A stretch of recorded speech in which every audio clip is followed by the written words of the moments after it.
Good morning, students. Hope you all are fine. Students, we already covered your chapter reproduction in case of animals.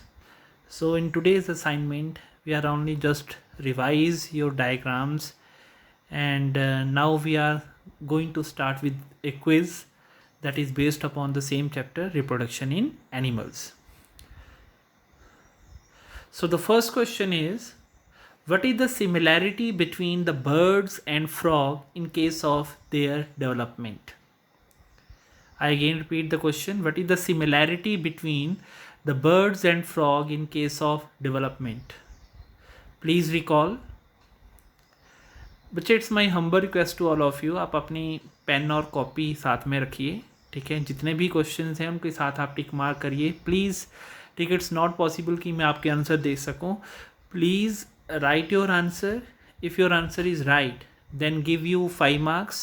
If your answer is wrong, then please give you 0, so that you are able to assess at your own. So I again repeat the question, what is the similarity between the birds and the frog in case of development? So hope so you are you just write on your copies. Now I will give you the answer. The exact answer is both have external development, and I already told you the development which going to be take place outside the body of the female. तो देखो birds में भी और frog में भी जो development होती है वो बाहर होती है. तो that is the similarity. The next question is arrange the following stages of development in human being. मैं स्टेजेस के नाम बता रहा हूँ, ये आपकी आगे पीछे हैं. ठीक है, तो आपने इनको अरेंज करना है. Fertilisation, embryo, zygote, infant and foetus. तो these are the developmental stages. आप इन स्टेजेस को देखो, ये आगे पीछे थोड़ी सी हैं, तो please try to arrange and note it down on your copies. Fertilisation, embryo, zygote, infant and foetus. Please arrange.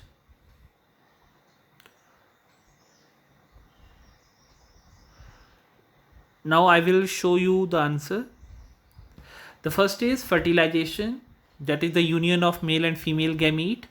After fertilization, zygote is formed, that is a single cell formed after fertilization.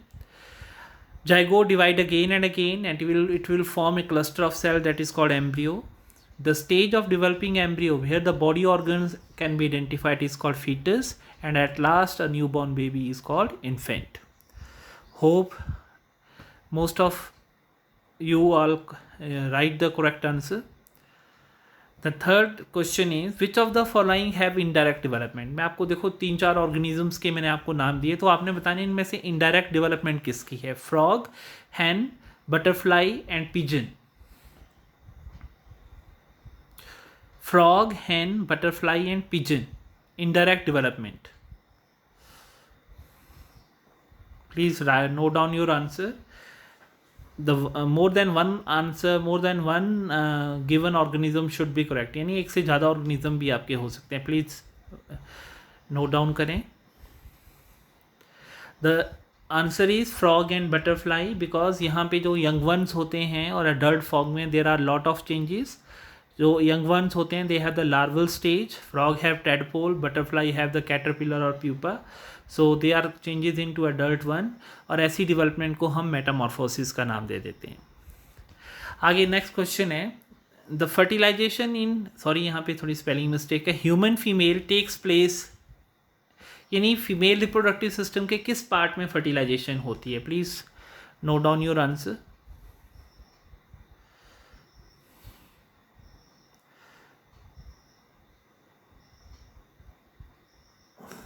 The answer is oviduct और fallopian tube. याद रखिएगा, ovaries egg बनाती हैं, oviduct और fallopian tube में fertilisation होती है, uterus में बेबी की डेवलपमेंट होती है, एंड वेजिना से बर्थ कैनाल उसे बोला जाता है. तो ये these are the general concepts. आगे है आपका enlist changes in the sequence when tadpole changes into adult frog. जब टेडपोल से मेटामॉर्फोसिस होकर के एडल्ट फ्रॉग बनता है तो कौन कौन से चेंजेस आते हैं. प्लीज़ उनको एक सीक्वेंस में लिखिए कि पहले क्या होगा, उसके बाद क्या होगा, उसके बाद क्या होगा. ठीक है, थोड़ा सा बड़ा है, 3-4 स्टेप्स हैं. I will give you the time.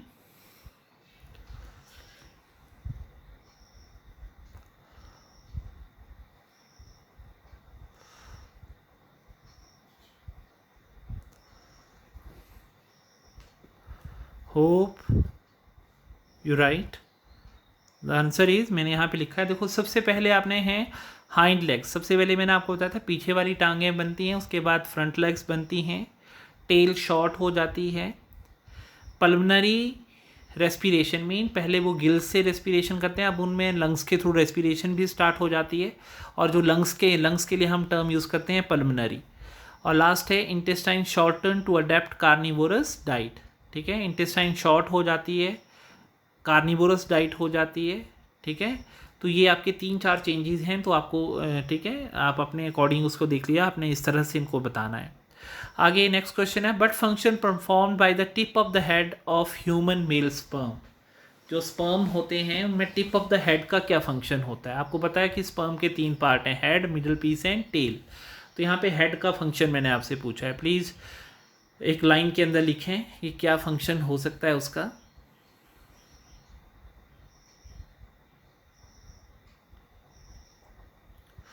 Hope you write down.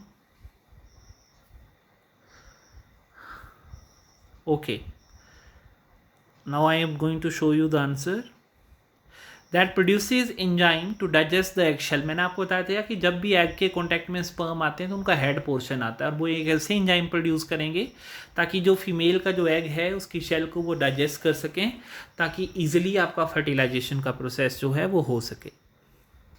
Fill-ups हैं, बहुत सिंपल हैं। देखो, hydra reproduces by dash, binary fission found in dash and dash, Plasmodium have dash, east reproduces by dash.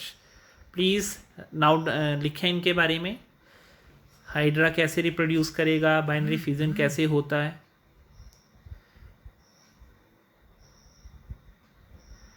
The first is, लिख लो,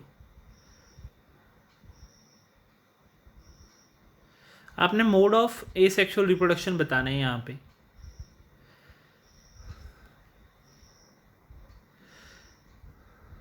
चलो, hope hydra reproduces by budding, binary fission generally found in amoeba and bacteria, plasmodium में आपका multiple fission देखा जाता है, और east में भी कौन सा प्रोसेस होता है आपका, बडिंग का प्रोसेस होता है। अच्छा, the organisms which produces both type of gametes called, यानी ऐसा कोई ऑर्गेनिज्म जो मेल और फीमेल दोनों तरह के गैमीट्स बना सकते हैं, ऐसे ऑर्गेनिजम्स को क्या बोला जाता है? प्लीज़ नाम लिखें। उस ऑर्गेनिज्म का एग्जांपल अर्थवर्म है, मैं आपको बता देता हूँ, तो इसके लिए एक पर्टिकुलर टर्म दी जाती है, उनको क्या बोला जाता है?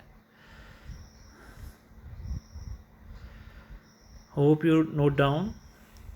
दैट इज कॉल्ड हर्मेफ्रोडाइट्स, या बाइसेक्सुअल एनिमल्स का उनको नाम दिया जाता है। ठीक है, आगे है internal fertilisation and external development found in. Internal fertilisation है और डेवलपमेंट एक्सटर्नल है, तो वो कहाँ देखी जाती है? एग्जाम्पल बताएं, पीछे हमने शायद डिस्कस भी किया है। The answer is hen and birds. Next question है आपका, बाईपेरेंटल रिप्रोडक्शन आल्सो कॉल्ड, बाईपेरेंटल रिप्रोडक्शन का दूसरा नाम क्या होता है, वो आपने बताना है। बहुत सिंपल है, बाईपेरेंटल रिप्रोडक्शन का दूसरा नाम क्या है? That is also called sexual reproduction. तो बच्चे, दिस इज होप सो कि आपने सभी के आंसर्स आपके ठीक हों। ठीक है, इफ नहीं है तो please revise your chapter again, and if we are able to get the live class on Google Meet, then we will again deal with the same chapter.